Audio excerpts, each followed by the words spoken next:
하나님의 말씀은 전도서 9장 11절로 18절 말씀입니다. 전도서 9장 11절로 18절 말씀.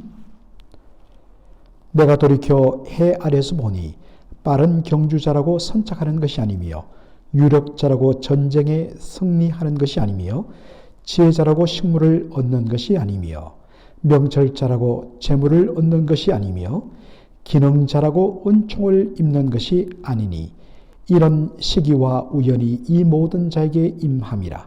대저 사람은 자기의 시기를 알지 못하나니 물고기가 재앙의 그물에 걸리고 새가 올무에 걸림같이 인생도 재앙의 날이 홀연히 임하면 거기 걸리느니라.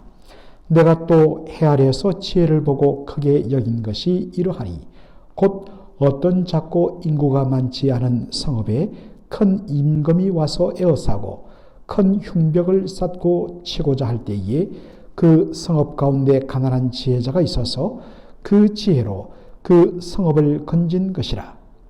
그러나 이 가난한 자를 기억하는 사람이 없었도다. 그러므로 내가 이러기를 지혜가 힘보다 낫다마는 가난한 자의 지혜가 멸시를 받고 그 말이 신청되지 아니한다 하였노라. 종용이 들리는 지혜자의 말이 우매자의 어른의 호령보다 나으니라. 지혜가 병기보다 나으니라. 그러나 한 죄인이 많은 선을 패괴케 하느니라. 아멘. 오늘 저는 전도서 9장 11절로 18절을 본문으로 우연을 넘어 있는 섭리를 바라보는 해안, 지혜로운 안목이라는 그러한 제목으로 말씀을 전하고자 합니다. 오늘 본문 말씀에 보면 전도자가 해 아래서 발견한 또 하나의 일반적인 현상을 이렇게 소개합니다. 빨리 달리는 자, 빠른 경주자라고 당연히 1등으로 선착, 먼저 돌을 것처럼 우리는 생각이 쉽습니다. 그런데 현실은 반드시 그렇지는 않다는 사실입니다. 강한 용사가 전쟁에서 승리할 것이라고 우리는 당연히 기대합니다. 그런데 상대적으로 도무지 상대가 되지 못한 그러한 약한 사람에 의해서 강한 용사가 넘어지고 패배를 당하기도 하는 일들이 일어납니다. 그 대표적인 경우가 무엇입니까?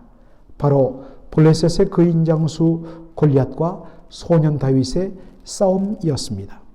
사무엘상 17장에 보면 골리앗은 거구장신에 모든 것을 완벽하게 가리고 그렇게 무기를 갖춘 그러한 장수인 반면에 소년 다윗은 사울왕의 갑옷이 맞지 않아서 갑옷을 벗어버리고 자신의 일반 옷 위에다가 막대기와 물맷돌 5개만 가지고 나갔습니다. 그런데 결과는 어떻게 되었나요? 다윗에 의해서 거인장수 골리앗이 쓰러져 죽임당한 것을 우리가 잘 알고 있습니다. 지혜자와 명철한 자가 반드시 식물과 재물을 풍성히 얻는 것도 아니다라고 말합니다.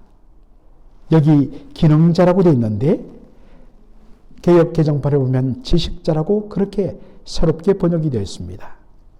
지식자, 여러분 여기 지식은 세상적인 지식이 아닌 여호와를 경외하는 것을 의미합니다. 여호와를 경외하는 자, 그리고 하나님을 사랑하여 그 말씀대로 살아가는 사람, 당연히 은총을 받고 복을 받아야 마땅합니다. 그런데 현실적으로 어떻습니까?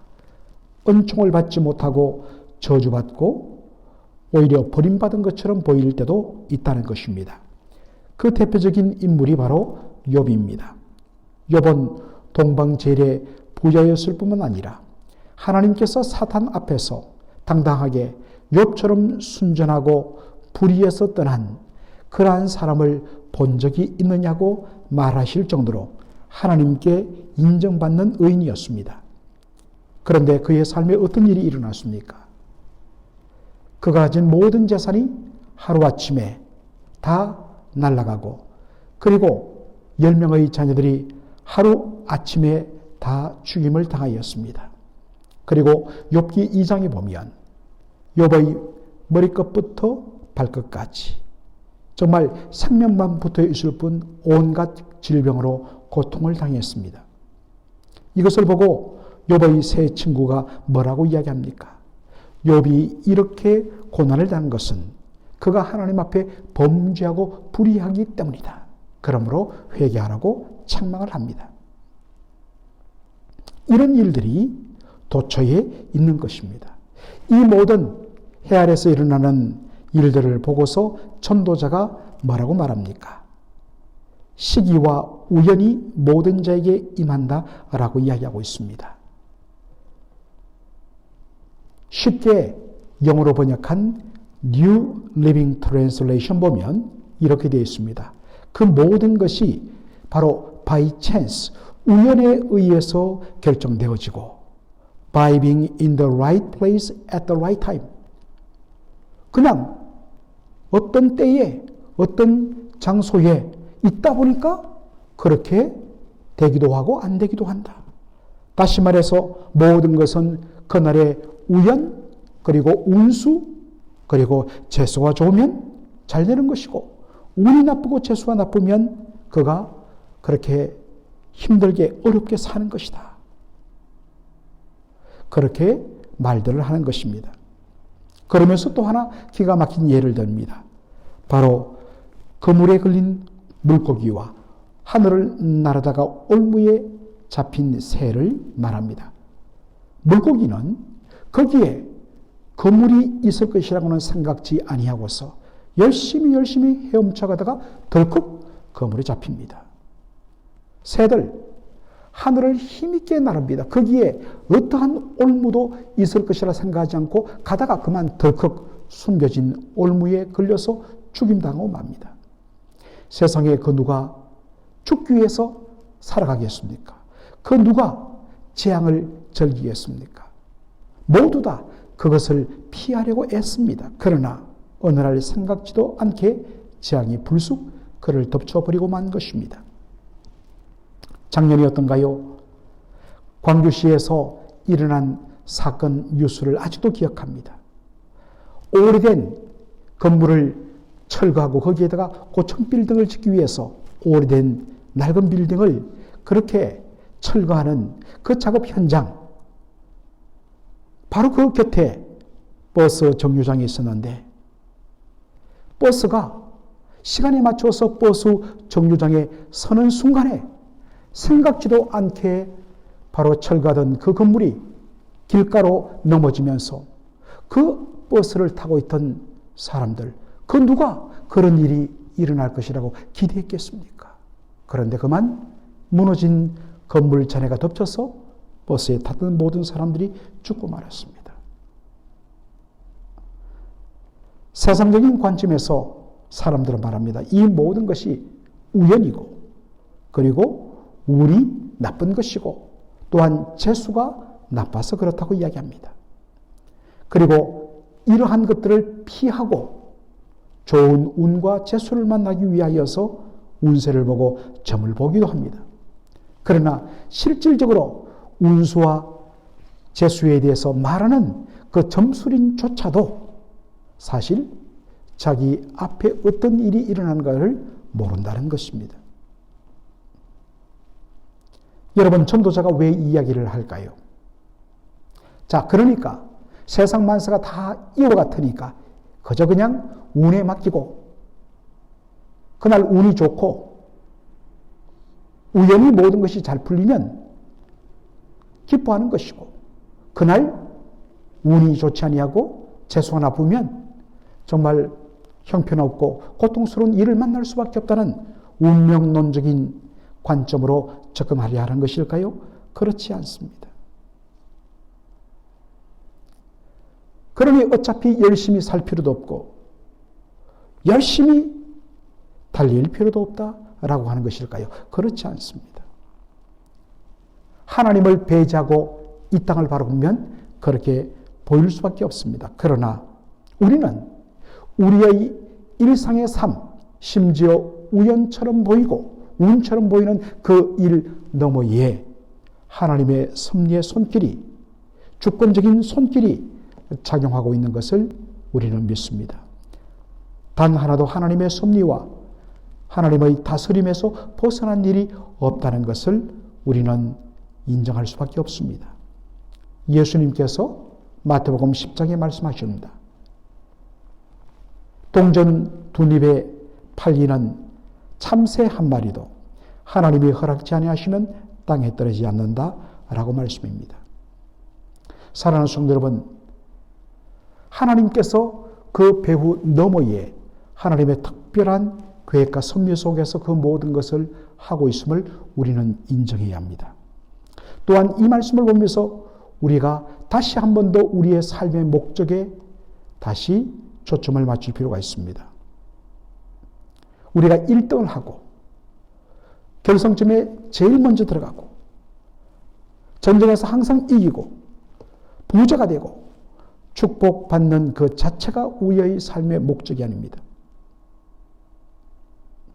때로 1등과 승리와 부유함과 축복이 허락되지 아니할지라도 그것과 상관없이 우리의 삶의 현장 속에서 우리를 통하여 하나님께서 영광 받으시고 나를 통하여 그리스도 예수의 이름이 존귀함을 얻게 된다면 죽는 것도 내게 유익함이라고 고백했던 바울의 그 고백이 바로 여기에 적용되어야 할 것입니다. 때로 우리의 생각과 다른 결과가 주어질 때 하나님을 신뢰하고 인정하는 사람은 여기에 분명 하나님의 특별한 계획과 뜻이 있다라고 고백하게 되는 것입니다. 그리고 어떨 때 도무지 이해되지 않는 일 가운데서도 분명한 고백 하나, 이 일을 우리에게 허락하시는 그 하나님은 선하신 하나님이고 우리를 복되게 하시는 분이라는 사실, 현상적으로는 도무지 이해가 되지 않습니다.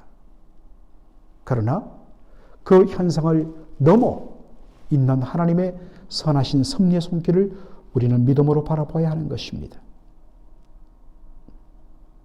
오늘 본문 마지막에 보면 위기에 처한 성을 자신의 지혜로 구한 자, 그런데 세상이 그 사람을 기억해 주지 않습니다.